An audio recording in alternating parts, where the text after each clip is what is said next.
Movie के शुरुआत में दो पुलिस अफसर एक खतरनाक क्रिमिनल क्रू को ले जा रहे थे। रात का समय था और वह एक सुनसान रेल ट्रैक के पास रुकते हैं और ट्रेन के आने का इंतजार करते हैं। तभी अचानक एक ब्राइट लाइट आती है और एक गाड़ी उनकी गाड़ी से टकरा जाती है। उस गाड़ी से एक लड़का और एक लड़की निकलते हैं। दोनों ने मास्क पहने हुए थे। एक्चुअली वह क्रू के दोस्त हैं और वह उसे ले जाने के लिए आए हैं। वो पुलिस अफसर पर हमला करते हैं और उन्हें मार देते हैं। फिर हम 17 साल की एक लड़की को देखते हैं जो एक बहुत ही अच्छी स्विमर है। मेरी के माम और डैड अपने काम में इतने बिजी हैं कि उनके पास मेरी के लिए टाइम नहीं होता। एमा और जान मेरी के साथ ट्रिप प्लान का डिसाइड करते हैं कि वह अपने पुराने घर में जाएंगे जो एक ब्यूटीफुल लेक के पास है। उन्हें लगता है कि इस ट्रिप से मेरी का मूड ठीक होगा और वह साथ में अच्छा टाइम स्पेंड करेंगे। मेरी भी बहुत खुश थी। यहाँ आकर कुछ ही घंटे बीते हैं और मेरी अपने माम और डैड से कहती है कि वह अपने फ्रेंड पेज के पास जाएगी और उसके साथ एक दिन के लिए रहेगी। पहले तो उसकी माम थोड़ी चिंतित होती है, लेकिन उसके डैड के कहने पर वह मान जाती है। उन्होंने सोचा कि अगर मेरी को थोड़ी इंडिपेंडेंस मिलेगी तो शायद उसका मूड ठीक हो जाएगा। मेरी के डैड उसे कार की कीज और पैसे देते हैं। मेरी खुश होती है और शुक्रिया अदा करती है और निकल जाती है। मेरी की माम अभी भी थोड़ी टेंशन में है, लेकिन वह भी मान जाती है क्योंकि वह चाहती है कि मेरी खुश रहे। मेरी अपनी फ्रेंड के स्टोर में जाती है जो शहर के बिजी एरिया मार्केट में है। वो कैशियर का काम करती है और मेरी वहाँ पहुँचती है। मेरी पेज के साथ बातें कर रही थी और एक लड़का जस्टिन उन्हें घूर रहा था और उनकी बातें सुन रहा था। जब वह बिल करवाने आया तो वो सिगरेट का पैक पूछता है। पेज देने से मना करती है क्योंकि वह अंडर एज था। तो जस्टिन कहता है अगर तुम मुझे सिगरेट दोगी तो मैं तुम्हें पार्टी दूंगा। तो पेज और मैरी मान जाते हैं और वह जस्टिन के घर जाते हैं। पेज और जस्टिन घर पर जाते हैं और मैरी बाहर वेट करती है। अब मैरी बहुत देर से वेट कर रही थी तो वो भी अंदर आती है देखने के लिए कि क्यों इतना टाइम लग रहा है। वो भी अंदर आती है जहाँ जस्टिन और पेज शराब और सिगरेट पी रहे थे। पेज मैरी को ज्वाइन करने के लिए कहती है। पहली बार मैरी मना करती है और फिर वह भी मान जाती है। वह जस्टिन का मेकअप कर रहे होते हैं और वहाँ जस्टिन के डैड आ जाते हैं। यह वही क्रिमिनल और उसके दोस्त हैं और क्रूग जस्टिन का डैड था। क्रूग बहुत गुस्सा होता है जस्टिन पर कि यहाँ उसके दोस्तों के वजह से वह फंस सकता है। क्रूग और उसके दोस्तों की फोटो अखबार में छपी थी। क्रूग फ्रांसिस से बोलता है हम इन्हें छोड़ देंगे तो यह पुलिस को बता देंगे, इन्हें बंदी बनाओ। मैरी घबराती हुई कहती है हम किसी से कुछ नहीं कहेंगे, हमें जाने दो। फ्रांसिस पेज के गले में चाकू लगाता है। मैरी और भी घबरा जाती है और कहती है कि हमें कुछ मत करो, चाहे तो यह गाड़ी की चाबी ले लो, बस हमें छोड़ दो। पेज पैनिक होकर बाथरूम में भागती है और अंदर से बंद कर लेती है। वो वहाँ ताला लगाने की कोशिश करती है पर सिग्नल ना होने की वजह से खिड़की से चिल्लाने लगती है। खिड़की का दरवाजा भी नहीं खुल रहा था। तभी फ्रांसिस दरवाजा तोड़कर अंदर आ जाता है और उसका फोन तोड़ देता है। उसके बाद वो पेज को बुरे तरीके से मारता है।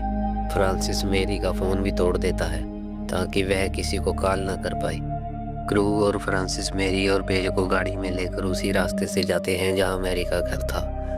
यह रास्ते मैरी को अच्छे तरीके से पता थे क्योंकि यहाँ उसका बचपन बीता था। मैरी सैंडी को मारने की कोशिश करती है और वो डोर खोलने लगती है पर उनकी गाड़ी एक पेड़ से टकरा जाती है। पेज मौके का फायदा उठाकर वहाँ से भागने लगती है। वो एक फैक्ट्री के पास पहुँचती है और वहाँ चिल्लाकर मदद मांगती है पर तभी सैंडी और फ्रांसिस उसे पकड़ लेते हैं। पेज की चीखें फैक्ट्री में गूंजती है लेकिन कोई सुन नहीं पाता। पेज गुस्से में क्रूग को गाली देती है और क्रूग उसे चाकू से मार देता है। क्रूग अपने बेटे जस्टिन को मैरी के साथ बदसलूकी करने के लिए मजबूर करता है पर जस्टिन साफ मना कर देता है। क्रूग को यह बात बिल्कुल पसंद नहीं आती और वह खुद मैरी के साथ बदसलूकी करने लगता है। मैरी अपने आप को बचाने के लिए हिम्मत जुटाती है और एक पत्थर चुपके से अपने हाथ में ले लेती है। जब क्रूग मैरी के करीब आता है तो वो उसे जोर से पत्थर मार देती है और भागने लगती है। वो एक लेक के पास पहुंचती है और वहां से तेजी से स्विम करते हुए भागने लगती है। क्रूग उस पर गोलियां चलाता है पर मैरी हर बार बच जाती है, लेकिन एक गोली उसकी पीठ में लग जाती है। क्रूग और उसके दोस्त उसे मरी हुई समझकर वहां से चले जाते हैं। रात हो चुकी थी और बारिश तेज हो रही थी। उनकी गाड़ी एक्सीडेंट की वजह से चल नहीं रही थी, इसलिए वो वहां पास के घर पर मदद मांगने के लिए जाते हैं, क्योंकि फ्रांसिस को चोट लगी थी। यह घर असल में मैरी के मॉम डैड का था। जब क्रूग और उसके दोस्त वहां पहुंचते हैं, मैरी के मॉम और डैड उनकी अच्छे तरीके से मेहमान नवाजी करते हैं। मैरी के डैड जॉन एक डॉक्टर थे, तो वो फ्रांसिस की मदद करते हैं और उसकी नाक की हड्डी बुरी तरीके से टूटी हुई थी और जॉन उसे टांके भी लगाते हैं। जस्टिन बहुत ही घबराया हुआ लग रहा था और मैरी के मॉम डैड उसे देखकर थोड़ा कंफ्यूज होते हैं। एमा उससे कहती है बारिश बहुत तेज हो रही है और तुम्हारे पास गाड़ी भी नहीं है, तो आज रात तुम लोग हमारे रेस्ट हाउस में रह सकते हो। फ्रांसिस पहले मना करते हुए कहता है कोई बात नहीं, हम आपको और तकलीफ देना नहीं चाहते। लेकिन जब जॉन और एमा फिर से उन्हें मनाते हैं तो वह मान जाते हैं। जस्टिन अभी भी बहुत नर्वस और घबराया हुआ लग रहा था। वह अपने गिलास को रखने के लिए किचन में जाता है और वापस आते वक्त देखता है कि मैरी की फोटो फ्रिज पर लगी हुई है। जस्टिन समझ जाता है कि यह मैरी के मॉम डैड है और वो उन्हें बताकर और रिस्क लेना नहीं चाहता। वह सोचता है कि मेरी वजह से पहले ही मैरी और पेज को मार दिया गया और फिर से यह सब नहीं चाहता। जस्टिन मैरी के लॉकेट को वहीं रख देता है और वहाँ एक कमरे में खुद को बंद करके रोने लगता है। रात को जब सब सो रहे होते हैं, जस्टिन धीरे से जाकर क्रूग की बंदूक ले लेता है। एमा और जॉन को एक अजीब सी आवाज़ आती है और वो बाहर जाते हैं। वो देखते हैं कि बाहर मैरी बहुत जख्मी हालत में पड़ी होती है। वो उसे तुरंत अंदर ले आते हैं। जॉन एमा को ज़रूरी चीज़ें लाने के लिए कहता है। जब वो ज़रूरी चीज़ें ले जा रही होती हैं तो उसे वो लॉकेट मिलता है जो जस्टिन ने रखा था। एमा तुरंत जॉन को बताती है यह लॉकेट मेरी जब गई थी तब लेकर गई थी। जब जस्टिन किचन में गया था उसी ने इसे वहाँ रखा था। जॉन और एमा समझ जाते हैं कि क्रूग और उसके दोस्त ने ही उनकी बेटी का यह हाल किया है। रात और भी गहरी हो चुकी थी और बारिश अब भी तेज हो रही थी। मैरी को अस्पताल ले जाना बहुत ज़रूरी था, पर उनके पास गाड़ी नहीं थी, क्योंकि मैरी वह गाड़ी लेकर गई थी और क्रूग ने उस गाड़ी को ठोक दिया था। जॉन और एमा बहुत चिंतित थे। उनके पास एक बोर्ड थी, पर उसकी चाबी कहाँ रखी थी यह याद नहीं था। जॉन चाबी ढूंढने चला जाता है। एमा अपनी सुरक्षा के लिए एक नाइफ उठाने लगती है, तभी फ्रांसिस वहाँ आता है। वो कहता है मुझे नींद नहीं आ रही है, क्या पीने के लिए कुछ है? और वह फ्रिज खोलने के लिए चला जाता है। एमा उसे रोकने की कोशिश करती है क्योंकि फ्रिज पर मैरी की फोटो लगी हुई थी। एमा किसी भी तरीके से फ्रांसिस को बहला के उस फोटो को वहाँ से निकाल लेती है, लेकिन वह उस कमरे में चला जाता है जहाँ मैरी थी। मैरी को इस हालत में देखकर वह तुरंत समझ जाता है कि वह बच गई है और यह घर उसी का है। तभी एमा पीछे से एक शीशे की बोतल से उसके सिर पर जोर से मारती है। फ्रांसिस एमा पर भारी पड़ता है और उसे जोर से धकेल देता है।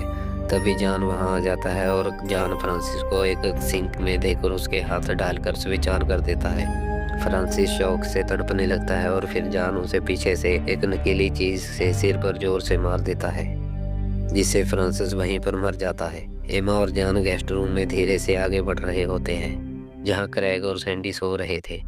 जब वे अंदर जाते हैं तो देखते हैं कि जस्टिन भी वहाँ है। जस्टिन उन पर बंदूक ताने बैठा होता है, लेकिन वह उन्हें गन दे देता है। इस दौरान सैंडी उठ जाती है और जॉन उस पर गोली चलाता है, लेकिन गोली सैंडी की गर्दन को छूकर निकल जाती है। इस शोर में क्रेग भी उठ जाता है और वह खिड़की के शीशे से छलांग लगाकर भाग जाता है। जॉन और सैंडी के बीच लड़ाई चल रही होती है। पीछे से एमा सैंडी की आंख पर गोली मार देती है और सैंडी वहीं ऑन द स्पॉट मर जाती है। क्रेग जॉन के घर में घबराया हुआ और कंफ्यूज होता है कि यह लोग हमें क्यों मारना चाहते हैं। जब वह अपने भाई फ्रांसिस को मरा हुआ देखता है तो उसके दिल में गुस्सा और दर्द भर जाता है। ऊपर से कमरे में जाकर क्रेग बाहर झील के पास देखता है तो वह मैरी और एमा को बोट पर देख के समझ जाता है कि यह सब उनकी बेटी के रिवेंज के लिए हो रहा है। तभी जॉन कमरे में आता है और खिड़की की तरफ देखकर समझ जाता है कि क्रेग मैरी और एमा की तरफ जाने की सोच रहा है। जॉन घबरा के चिल्लाता है, पर क्रेग वहीं था और वह अचानक से जॉन पर हमला कर देता है। क्रेग जॉन को बुरी तरह से मार रहा होता है। क्रेग जॉन को ऊपर से नीचे फेंक देता है और मैरी के बारे में गंदी बातें करते हुए उसे चिढ़ाता है। तभी पीछे से जस्टिन आता है और वह गन क्रेग पर तान देता है, लेकिन क्रेग बंदूक छीनकर जस्टिन को भी मारने लगता है। तभी पीछे से एमा फायर एक्सटिंग्विशर लेकर क्रेग के सिर पर जोर से वार करती है। क्रेग थोड़ा सा डिसबैलेंस होता है, पर तभी एमा और जॉन दोनों मिलकर उसे मारने लगते हैं और क्रेग बेहोश हो जाता है। सुबह हो चुकी थी और एमा और जॉन मैरी और जस्टिन को बोट से ले जाने की तैयारी कर रहे होते हैं, पर जॉन को अपनी बेटी पर हुए जुल्म पर बहुत गुस्सा आता है। वह फिर वहां जाकर क्रेग के शरीर पर एक कट लगा देता है। क्रेग पैरालाइज हो जाता है, मतलब वह एक जिंदा लाश बन चुका था। जॉन उसके सिर को एक ओवन में रखता है और ओवन को चालू कर देता है। क्रेग का चेहरा पिघलने लगता है और वह दर्द से तड़पने लगता है और तभी उसका चेहरा फट जाता है। एमा, जॉन, मैरी और जस्टिन आखिरकार बोट से सुरक्षित निकल जाते हैं। यह कहानी यहीं पर खत्म होती है। कमेंट्स में बताना आपको यह स्टोरी कैसी लगी और सब्सक्राइब करना मत भूलना।